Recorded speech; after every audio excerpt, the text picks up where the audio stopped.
हमारे देश पर बहुत बड़ा संकट आ गया है। हम इस संकट से कैसे निकलें, इसके लिए कोई समाधान है? सो इन सब सेंटेंसेस को हम देखेंगे कि इंग्लिश में कैसे बोलते हैं। This lesson is going to be very interesting, so stick till then. So without further ado let's get started. पहले मैं आपको बताती हूँ, संकट को आप बोल सकते हैं क्राइसिस। तो ये एक स्टैंडर्ड एक्सप्रेशन है या स्टैंडर्ड वर्ड है जो आप यूज कर सकते हैं। क्राइसिस मतलब संकट। अब आपको बोलना है कि हमारा देश गहरे संकट में है, तो आप बोल सकते हो our country is in deep crisis. Our country is in deep crisis.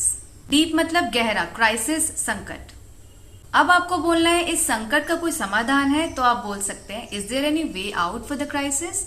Is there any way out for the crisis.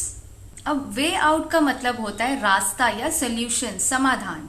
सो इसे वे आउट ही बोला जाता है। आपने अगर न्यूज़पेपर में पढ़ा होगा तो आपने जरूर ये वर्ड देखा होगा। व्हाट्स द वे आउट, क्या रास्ता है, क्या सोल्यूशन है, क्या समाधान है।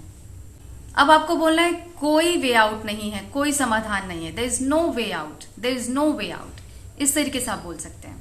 अब आपने देखा होगा आर्थिक संकट, तो इसे आप बोल सकते हैं इकोनॉमिक क्राइसिस। अगर कोई और क्राइसिस है जैसे कि सामाजिक संकट, तो आप बोल सकते हैं सोशल क्राइसिस। पर्यावरण या एनवायरमेंट से रिलेटेड कोई संकट आ जाता है, दैट इज एनवायरमेंटल क्राइसिस। सो मेरा मकसद था इस वीडियो को बनाने का कि आपको एक पर्टिकुलर वर्ड, जो स्टैंडर्ड वर्ड है क्राइसिस, वो जानने को मिल जाए और आप फिर जब भी इस तरीके की बातें बोलें तो इस वर्ड का यूज करें।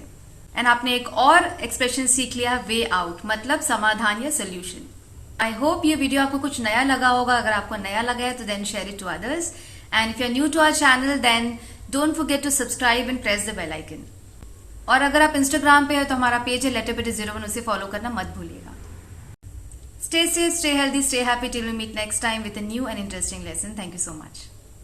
Keep practicing, keep growing.